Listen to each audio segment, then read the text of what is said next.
អរុនសួស្តីពុកម៉ែបងប្អូនទាំងអស់គ្នាស្វាគមន៍សាជាថ្មីមកជួបយាយយើងទៅពេលព្រឹកនេះដែរយាយយើងមានតម្រុយថ្មីសម្រាប់ពុកម៉ែបងប្អូនទស្សនានឹងមើលកំសាន្តលេងសម្រាប់ថ្ងៃទី28ខែ3 2025តម្រុយរបស់យាយក៏មានប៉ុណ្ណឹងហើយយាយក៏មានសបិននិយាយជូនពុកម៉ែបងប្អូនស្ដាប់កំសាន្តដូចគ្នាតែមុននឹងនិយាយសបិនយាយក៏សូមពឹងពុកម៉ែបងប្អូន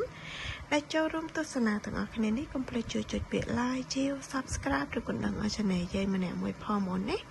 ដើម្បីទទួលបានវីដេអូក្រោយៗចាឬក៏ចង់បានតម្រុយតាមម៉ោងកុំភ្លេចចុច link និយាយដាក់នៅលើតម្រុយនឹងទៅចា link នៅលើតម្រុយហ្នឹងចុចកន្លែង see more ឬក៏ចុចកន្លែងច្រើនទៀតទៅឃើញ link នៅទីនោះណាពុកម៉ែបងប្អូនតាគ្នាអាហ្នឹងតម្រុយតាមម៉ោងណាហ្នឹងហើយតោះអញ្ចឹងពុកម៉ែបងប្អូនចូលមកស្ដាប់សបិនយាយយប់មិញនេះយាយសបិនឃើញចាខ្មោចមនុស្សស្រីណាថាយាយភ័យមែនតែនភ័យឡើងស្រែកឡើងភ្ញាក់ខ្លួនតែម្ដងណាឃើញចូលក្នុងភួយយាយចាប់ជើងយាយ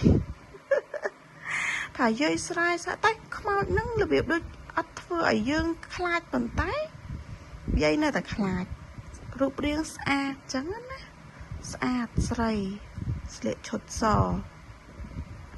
របៀបដូចថាមកបលែងមួយយើងណាតែយើងវាខ្លាចចាឃើញ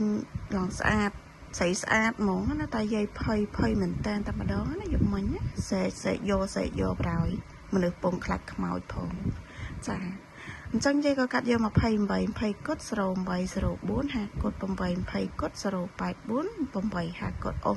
20និងអូស0ចាអញ្ចឹងពុកម៉ែបងអូនចេះកាត់លេខអីក៏យកតាមនឹងទៅ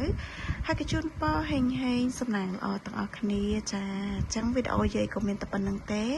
ជួបគ្នានៅវីដេអូក្រោយបាយបាយ